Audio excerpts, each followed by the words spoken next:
कराची आज की तारीख नहीं है। कराची जो है सैकड़ों सालों की तारीख है और कराची का हम जिक्र करेंगे। और जब भी हम बात करते हैं तो हम अब यहाँ बहुत सारे लोगों को ये नहीं मालूम कि कराची की बुनियाद, जदीद कराची की बुनियाद किसने रखी थी। अब जदीद कराची की बुनियाद जो है वो सेठ भोजोमल ने रखी थी, जो नावमल होचंद के दादा थे, उन्होंने रखी थी। और उन्होंने एक शहर बनाया था, वो पहले खड़क बंदर पे होते थे, फिर यहाँ से कराची आ गया। कराची में फिर खारा दर और मीठा दर, ये पूरा इलाका जो है एक उसको कहेंगे हम फसील बनाएगी। फसील बनाएगी तो मीठा दर वो इलाका था जहाँ पर मीठे पानी के कुएँ थे, और खारा दर वो इलाका था जहाँ पर समंदर की जानिब से तिजारत होती थी। तो पूरा कराची जो है उस वक्त का कराची इसी मतलब बाउंड्री में था। खैर उसके बाद आगे चलें, उसके बाद चलें अंग्रेज़ आ गए। अंग्रेज़ों ने इमारतें बनवाई, अंग्रेज़ों ने बहुत सारी खूबसूरत इमारतें बनवाई। और उनके जो है नक्शा साज जो थे वो यहूदी भी थे, जिसमें जेम्स स्ट्रेचन भी थे, मोसेस स्मोक भी थे। तो उसमें सबसे मशहूर इमारतें जो हैं, जैसे एम्प्रेस मार्केट, वो बड़ी मशहूर इमारत है।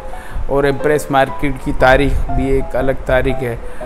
उसके अलावा जो है फ्लैग स्टाफ हाउस है। और उसके बाद जो है माउटा पैलेस बना, सैयद अमीर हुसैन साहब ने उसका नक्शा बनाया। अच्छा, अब हम बंस रोड की तरफ अगर आएंगे, बंस रोड की तरफ, तो दोनों जानिब आपको बहुत सारी तारीख़ी इमारत मिलेंगी।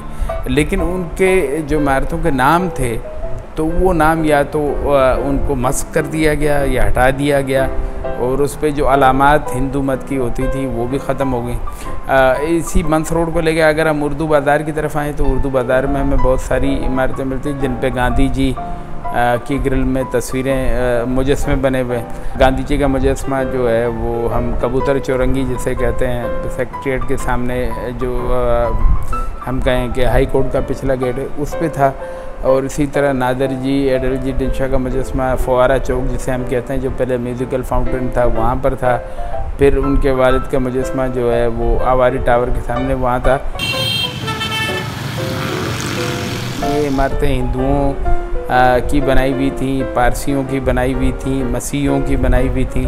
और इसी तरह स्कूल भी हम देखें ना, मामा पारसी स्कूल है, उसके साथ हम देखें हूर भाई आजियानी स्कूल है, मतलब ये हमारे मेमन कम्युनिटी ने बनाई। तो ये सारी चीज़ें रही हैं, लेकिन वक्त के साथ साथ ये वो है कि हमने पुरानी इमारतों को मुनहदम करना शुरू कर दिया, उनको गिराना शुरू कर दिया ताकि कसीरुल मंजिला नई इमारतें बनाई जा सकें।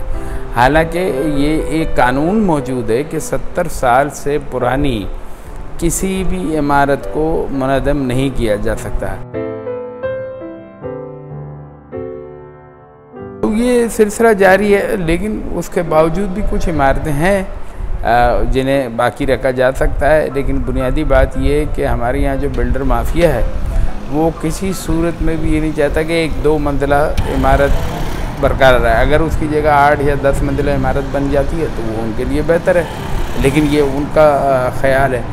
तो अगर हमें कराची की कदीम तारीख़ को बचाना है तो हमें बुनियादी काम ये करना होगा कि हमें इस सिलसिले में मज़हब, नस्ल, रंग इसको हटाकर हमने कुछ करना होगा। जैसे डेंसो हॉल है, डेंसो हॉल से मुत्तसिल जो इमारतें हैं वो सब की सब अब किसी वक्त भी, मुझे अंदाज़ा है कि किसी वक्त भी गिरा दी जाएंगी या उन पर कोई नई इमारतें बन जाएंगी। गिराने के बाद ही बनेगी यकीनन। तो डेंसो हॉल देखें आप, कितनी खूबसूरत इमारत है। उसके साथ जो ये शेख गुलाम अली सन्स वाले उनकी किताबों की दुकान थी वो अब वहाँ से ख़त्म हो गई। उसके साथ ये पूरी सड़क है वो आप देखते हैं, वो इमारतें बिल्कुल जो है अब मखदूश हो रही हैं और मखदूश हो रही हैं। और मखदूश होने के साथ साथ उस इन इमारतों के मालिकान इस इंतज़ार में बैठे हैं कि किसी सूरत में कहीं से कोई एक पिलर गिरे या कोई एक ईंट गिरे तो वो जाके मतलब कराची बिल्डिंग कंट्रोल अथॉरिटी से या किसी और से ये परवाना ले लें कि बस अब इस इमारत को गिरा देना चाहिए। मैं ये समझता हूँ कि हम तमाम लोगों को, जो साफ़ी हैं, साफ़ियों की तंजीमें हैं, जो वकला की तंजीमें हैं, जो असातिज़ा की तंजीम है, हम सबको वहाँ पर कोतवाल स्कूल भी है डाउ मेडिकल के सामने, फिर डाउ मेडिकल भी है, उसके साथ सबील भी है, ये सारा कुछ डेंसो हॉल के अतराफ़ में। मेरा ख्याल है कि हमें कोशिश करनी चाहिए कि जो इमारतें कुछ बच गई हैं तो उनको उनकी असल शक्ल में या सूरत में बरकरार रखा जाए। और इस सिलसिले में सिर्फ हुकूमत की ये ज़िम्मेदारी नहीं है, बल्कि मैं ये समझता हूँ कि जितने भी सिविल सोसाइटी के इदारे हैं, जो तंजीमें हैं, उन सबको इस सिलसिले में कुछ ना कुछ करना चाहिए।